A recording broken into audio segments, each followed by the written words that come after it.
Welcome back for another video. I asked for all the biggest FPL questions and dilemmas this week, which we're going to go through, plus we're going to react to the latest press conference news from today. If you'd like your question answered in a future video, just make sure you subscribe and you'll see a post in your YouTube feed every week. Gooners FPL asked for opinions on Van der Berg as a potential 4 mil starting defender for Brentford, and he mentions their fixture run from Gameweek 6. Now we've got the benefit of being able to wait 4 weeks, so we can just assess his minutes, to be honest. It is an odd one, because 25 mil is a lot of money to spend, and they've got Collins and Pinnock as first choice centre backs already. With Frank sometimes switching to a back three against tougher oppositions for more defensive solidity, and this is when a third centre back comes in, which can be Aya or me. So there's a lot of competition. Now last season he played centre back only, but he has played in right back and right wing back a bit before, so perhaps that's an option where he'll be used. If you're a Barco owner, don't rush to replace him with another 4 mil. Barco's going to be price locked once he's flagged anyway for his loan, so you're not exposed to a price fall. In a nutshell, don't buy him now, wait and see. He'll be an awesome pick in Gameweek 6 if he's starting regularly before then.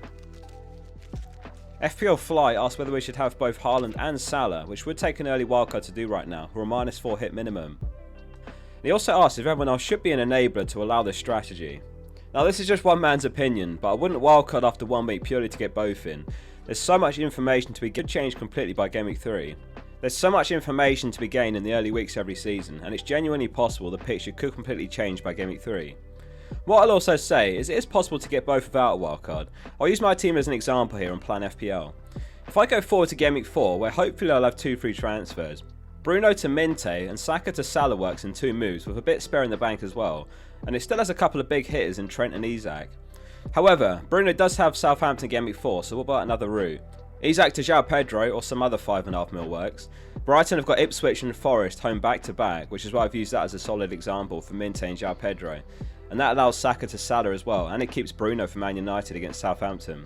Obviously by waiting, you do miss out on a couple of fixtures for Salah, but once you've got him as a captain option for Bournemouth and Wolves when Haaland's got Arsenal and Newcastle, and that's the other appeal to picking up Salah in Gameweek 4 or 5. By the way, use the link below to become a Scout member with a 40% discount. You get Plan FPL Premium chucked in, along with all the Scout members' tools and award-winning articles. Of course, if you manage to have 3 free transfers by then, you'll have even more flexibility. The key thing is obviously to nail those enablers when you've got 27.5 mil spent on 2 players. And again, going back to the earlier point, with more weeks of information, it'll be clearer who the best cheap players are to own. And I'm not expecting another Palmer to come along, but you never know who the next big value pick is. Big update from Spurs next. So first of all, Postecoglou's confirmed Pedro Porro is fine, so good news if you've got him. He's fit to play Gameweek 2, and he was spotted in training with the squad yesterday. However, he's also confirmed that Solanke's out for Gameweek 2. This was the full quote. Dom picked up a knock in the last game. He got through the game, but it flared up the day after, and he'll miss the game tomorrow. It's an ankle injury. He copped it really early on. Someone went across his ankle. And it just depends on his recovery when he returns. Obviously, we've got the international break, but it's not serious. So the good news is it's not serious, but the fact he alluded to the international break suggests it could be more than 1 game week. After Gameweek 3, we do have the weekend off before Gameweek 4. So he's probably a sell, annoyingly, for those of you that got him. Who are the best replacements then? Well, Havertz has just risen 0.1 mil, so he's 8.1 mil. So unless you've got 1 mil in the bank, he's out of reach. If you do have 1 mil, then go for Havertz. Who else outside of Havertz then? The 2 that I would consider are Mateta and Muniz. Both have got decent fixtures. Now Mateta came off early last match, but he did play all summer at the Olympics. He's home to West Ham Gameweek 3, then Chelsea away, then Leicester home. The other one's Muniz, who's home to Leicester this week, and then Ipswich away, and then West Ham. He is a bit out of form to be honest, but the fixtures are there. It's not totally out of the question for Jimenez to get some minutes, maybe even a start at some point, but it's pretty slim pickings. The last one I'd look at is Armstrong. He's only 5.5 mil, the cheapest one. He's home to Forest this week, and then he's got Brentford away, Man United home, and then Ipswich home. Drop a comment below for what you're doing with Solanke. Root Cause asks, triple captain or not to triple captain? That is the question. Let's do a deeper dive into triple captain and chip strategy. So this season, there's 2 expected double game weeks.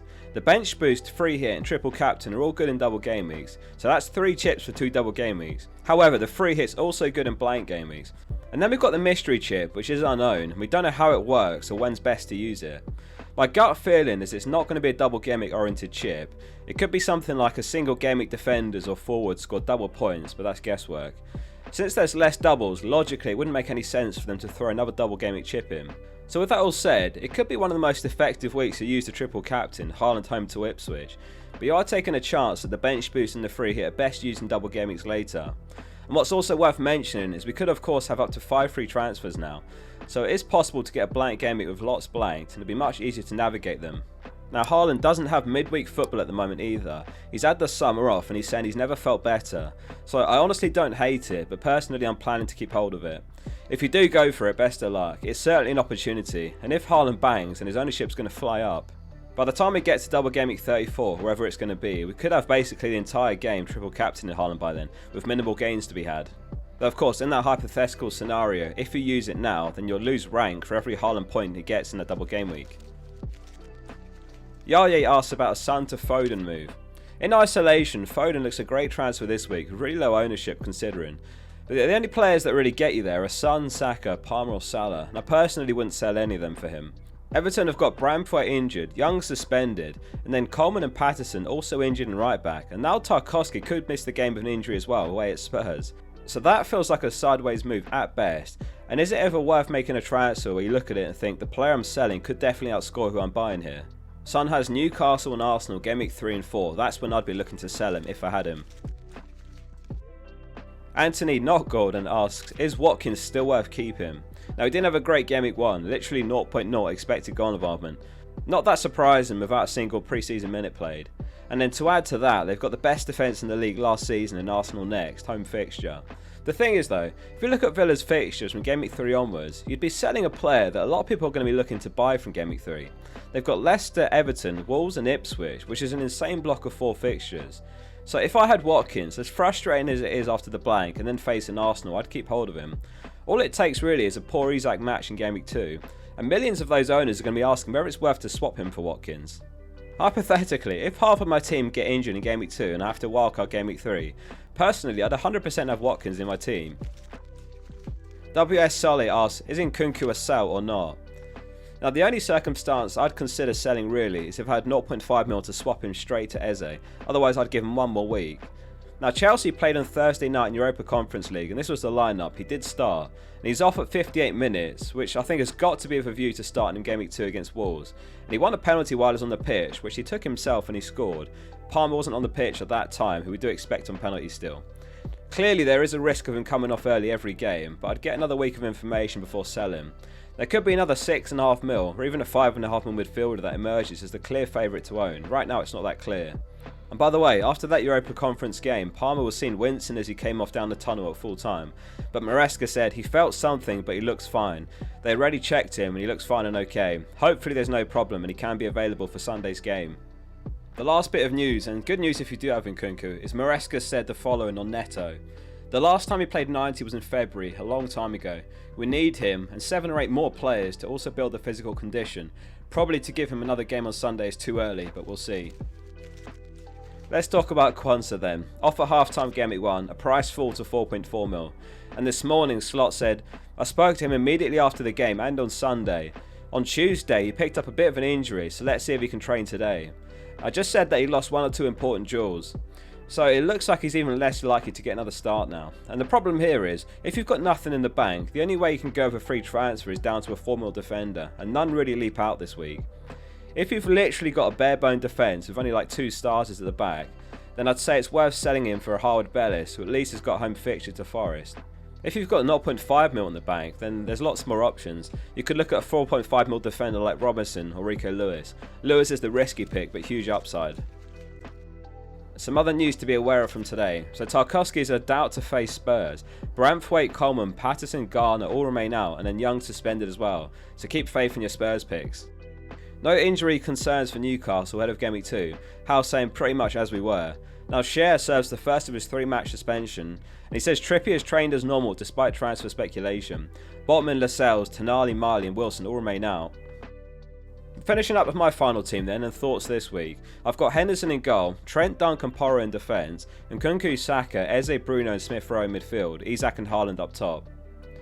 I had been weighing up giving Quansah a start, but it just feels too risky after the comments about his injury and hoping that he'll train today. So I decided to ride out the Quansah price fall. Very annoying, but that's how it goes sometimes. And I'll hopefully use those spare free transfers on a more exciting move in Game Week 3 or 4. Like we mentioned earlier in FPL Fly's segment, having both Salah and Haaland does look solid, and it's something I'm going to work towards for Gameweek 4 possibly. Something else I've considered is Bruno to Foden in Gameweek 3 when Bruno's got Liverpool, and then Nkunku to a 5.5 man midfielder to fund it. This gives me Haaland, Saka and Foden.